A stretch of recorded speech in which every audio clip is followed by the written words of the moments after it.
हा घेतले खाली का सगळे हा घेतले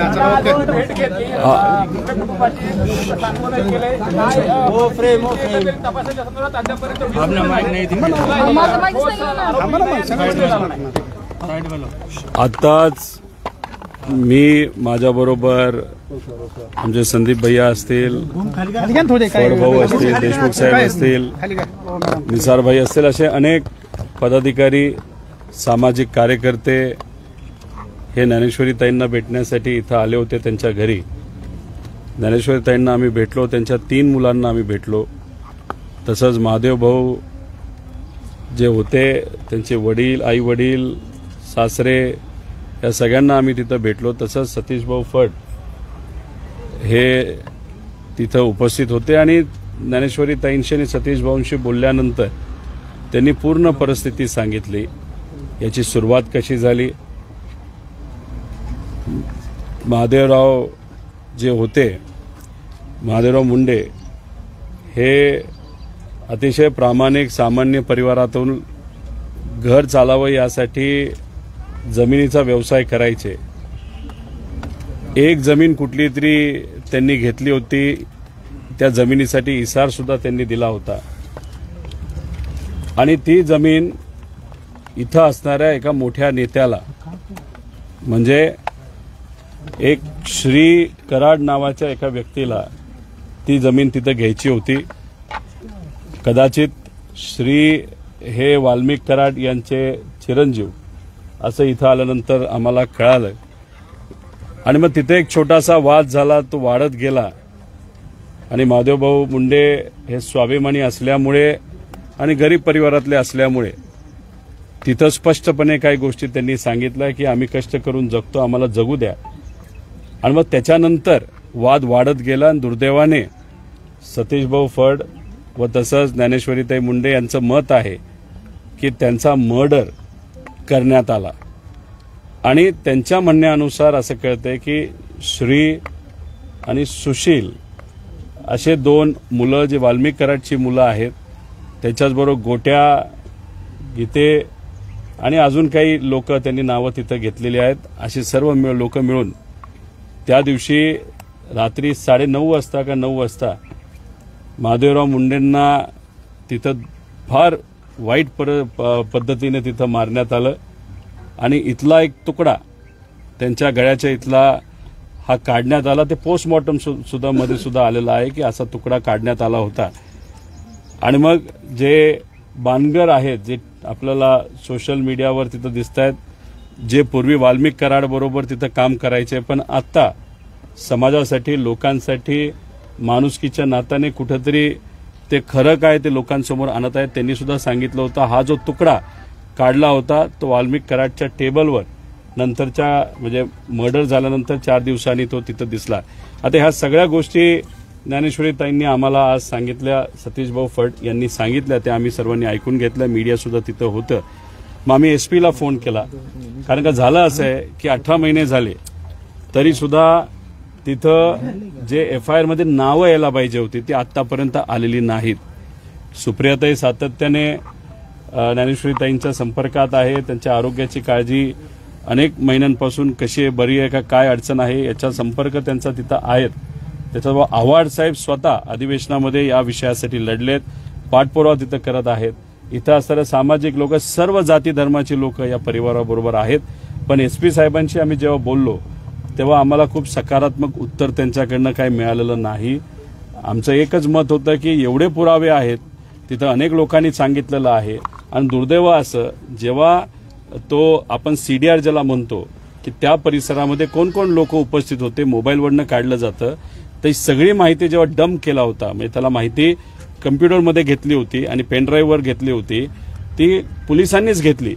पण ती तिथं अजून खोलात जाऊन त्याला निवडायचं ज्याला म्हणतो, माहिती अजून निवडून अजून कोण कोण लोक तिथं आहेत हे बघायला सरकारकडनं हा खर्च करायला पाहिजे होता. पण तो त्यावेळेस 18 महिन्यापूर्वी सतीशभाऊ फड यांनी स्वतः 1.5 लाख रुपये खर्च करून आपल्या बहिणीच्या पतीला न्याय मिळावा यासाठी त्यांनी एका चांगल्या एक्सपर्टकडनं ती माहिती काढली आणि त्यात ती नावं पुढे तिथं आले.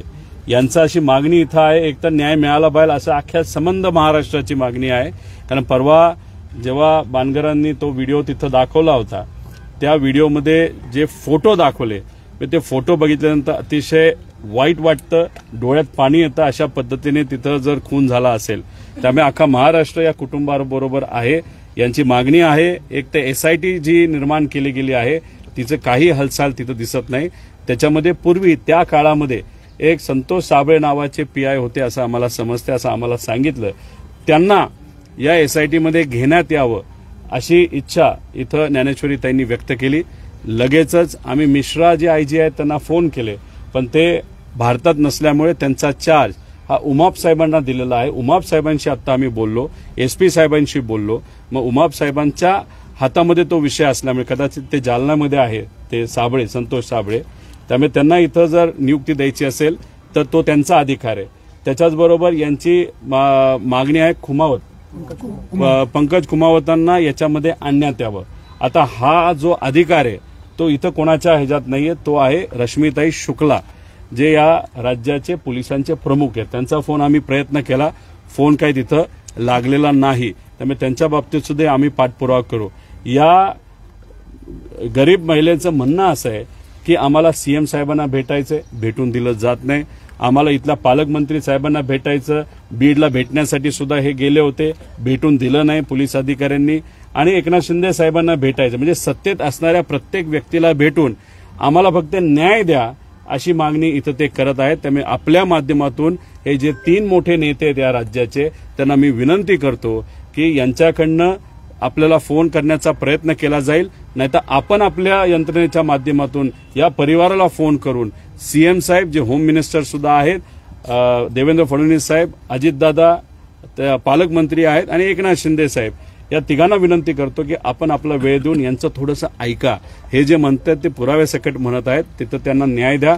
आम्ही सुद्धा आमच्या परीने जिथं कुठं मदत करता येईल ती मदत त्या ठिकाणी करणार आहोत. आम्ही पोलीस प्रशासनाला विनंती करतो, या परिवारावर खांद्याला खांदा लावून सर्व जाती धर्माची लोक आंदोलनाला बसली होती आणि त्यांच्यावर सुद्धा या पोलिसांनी कारवाई केलेली आहे.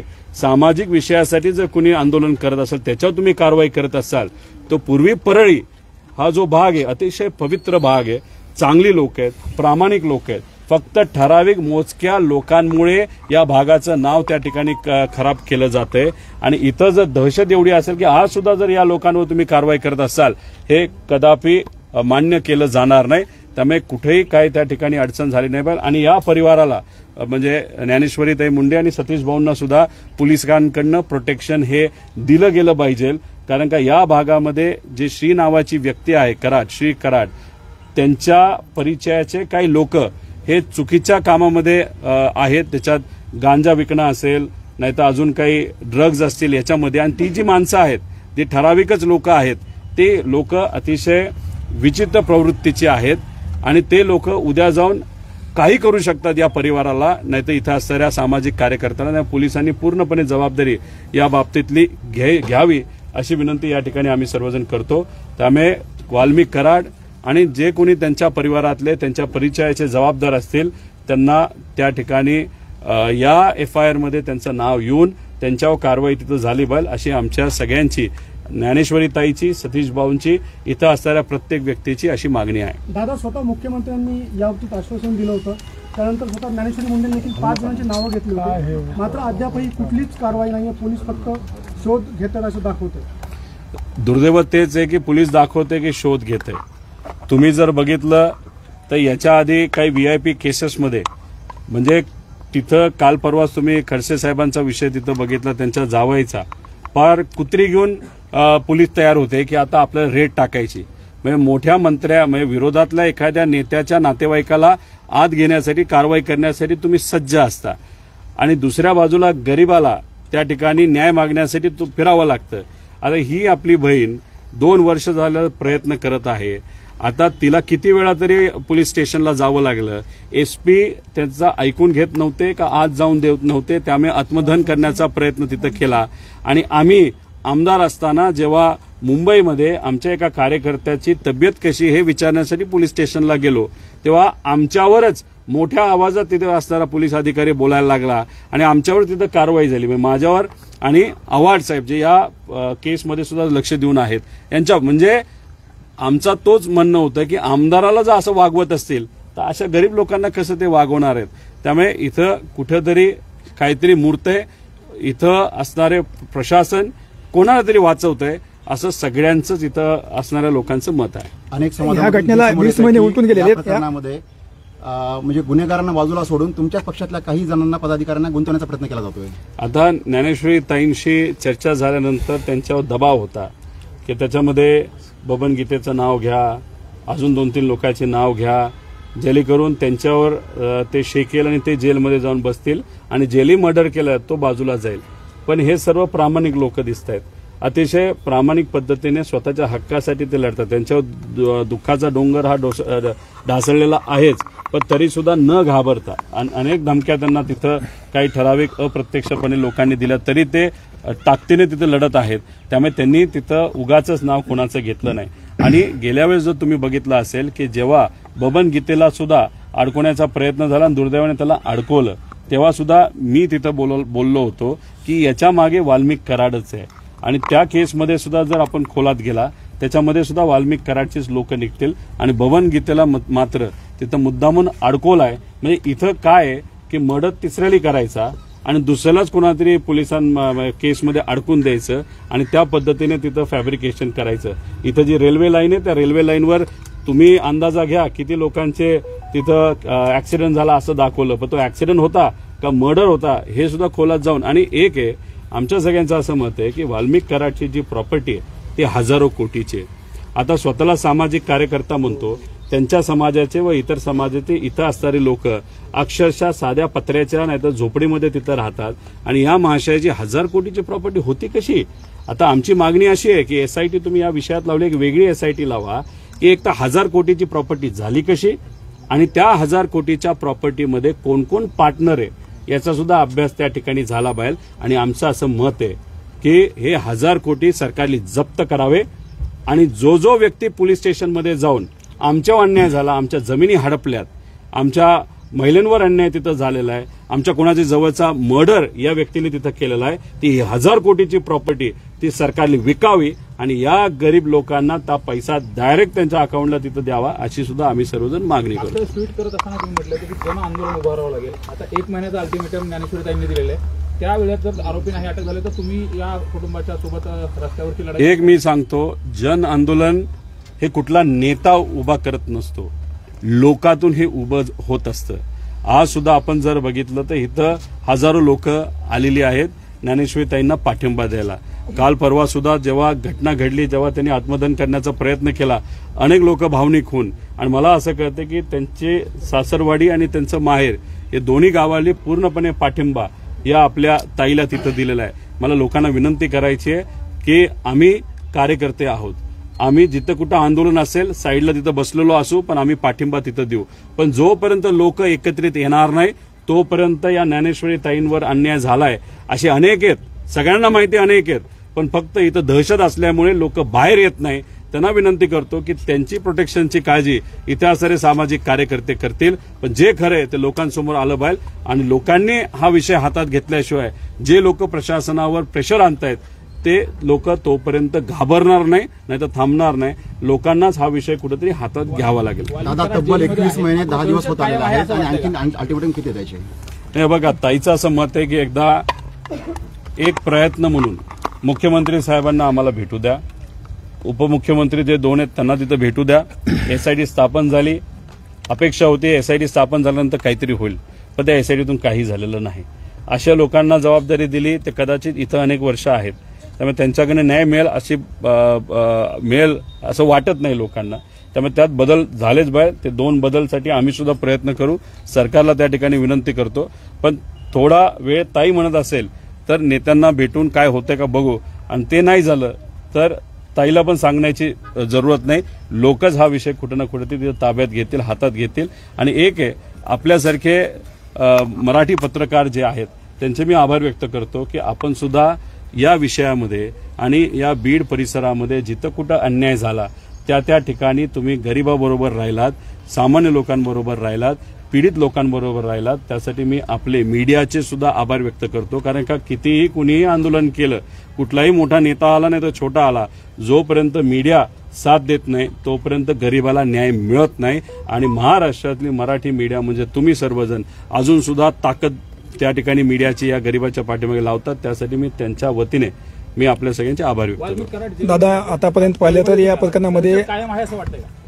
नाही हे बघा, आता पूर्वी जी काही लोक घाबरत होती ते आता तिथं घाबरत नाही.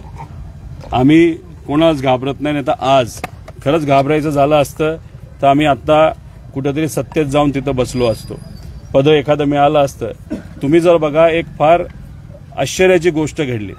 25 तारखेला ईडीच्या सोशल मीडिया अकाउंटवर इंग्लिशमध्ये ट्विट केली गेली की रोहित पवारवर अशा अशा पद्धतीने चार्जशीट केली गेली, अशी अशी कारवाई केली. मी एकटा अख्ख्या देशामध्ये मी एकटा असा व्यक्ती आहे की आज परत 4 दिवसानंतर हिंदीमध्ये ट्विट केली गेली, तीच इंग्लिश गोष्ट हिंदीमध्ये आज केली गेली. म्हणजे आम्ही आमच्यावर सुद्धा दबाव आणण्याचा प्रयत्न तिथं केला जातोय, पण तरी सुद्धा आम्ही घाबरत नाही. आणि या पवित्र भागामध्ये अतिशय आध्यात्मिक पवित्र आणि चांगली लोक इथं आहेत. फक्त काय ठराविक लोकांच्या मुळे इथलं नाव दुर्दैवाने खराब झालेलं. आणि ठराविक लोक म्हणजे मला कधी कधी हास्य वाटतं की काही लोक म्हणतात की बीडचं नाव खराब केलं जाते, परळीचं नाव खराब केलं जाते. अहो, बीडचं आणि परळीचं नाव हे स्वर्गीय गोपीनाथ जी मुंडे साहेब असताना अतिशय मान सन्मानाने घेतलं जात होतं. नेताच मोठा होता, लोकांच्या हिताचं काम त्यांनी मनापासून तिथं केलं, त्यावेळेचे नेते. आणि आज जर आपण बघितलं, वाल्मिक कराड सारखा नेता ज्याची 1000 कोटीची प्रॉपर्टी झाली.